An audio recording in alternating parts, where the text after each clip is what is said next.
Hello, my name is Philip Totaro. I'm the founder and CEO of market research firm IntelStor. Welcome to your weekly dose of truth to power.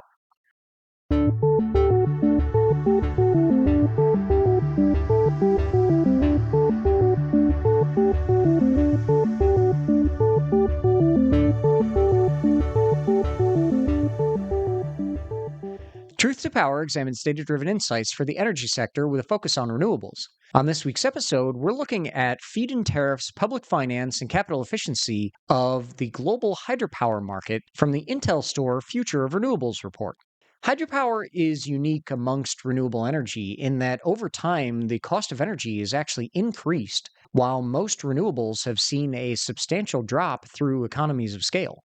This can be attributed to the cost of refurbishment or repowering of aging equipment over, the decades that some of these facilities have been in service.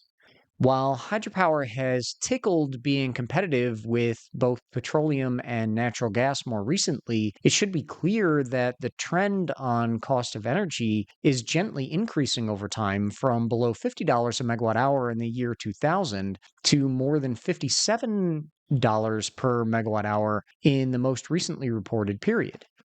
Certain new facilities have also cost substantially more in normalized capital expenditure, that's US dollars per megawatt installed, which has resulted in the high end of the levelized cost of energy range to increase above $300 a megawatt hour. Feed-in tariffs for hydropower have an average across global regions from between $55.35 a megawatt hour in the Americas up to $100.02 per megawatt hour in Europe.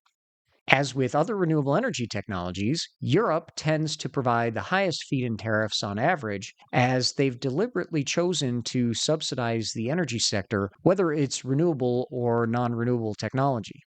Over time, the volume of subsidies paid to power offtakers for hydropower generation has diminished as a significant amount of public funding is shifting towards other renewable energy technologies, including solid biofuels, onshore wind, and offshore wind. From the year 2000 through about 2014, the majority of public funding for hydropower went to the Americas region. Brazil has famously received more than $39 billion for hydropower development in the past 25 years alone. That represents approximately 62% of the public funding allocation in the Americas region alone. Since 2015, there's been a shift away from funding in the Americas towards more public funding in Africa and the Middle East in order to help the public private partnerships, which have been formed to try and bring the region on par with the rest of the world in terms of renewable energy capacity installed. Africa and the Middle East has received 27.4% of total public funding in the past 5 years of the reporting cycle. And with a total of $170 billion for hydropower since the year 2000, the industry has seen some of the best support for both project development as well as refurbishment and repowering over the years, which is where the bulk of that public finance goes. In the past 5 years, the Asia Pacific region has actually seen slightly more funding than Africa and the Middle East at a total of $7.87 billion, or 29.13% of the total public funding spent. Europe has lagged behind the rest of the world with only $22.2 billion in total out of the $170 billion allocated, but they have made the most of what they've received by building more modest projects which had reasonably good project economics and a faster payback time frame that was based on the high feed-in tariffs that they enjoy in the region. While Africa and the Middle East has the highest performance when measured by capacity factor, as well as other measures of efficiency, their capital efficiency is the lowest at $988,000 per installed megawatt. This is certainly concerning, but as we've noted with other technologies, this is partially explained by the complexity of such mega projects in African and Middle Eastern countries without the same infrastructure that the rest of the world has invested in, including the electrical infrastructure or the physical infrastructure to support the reservoirs necessary for hydropower to function.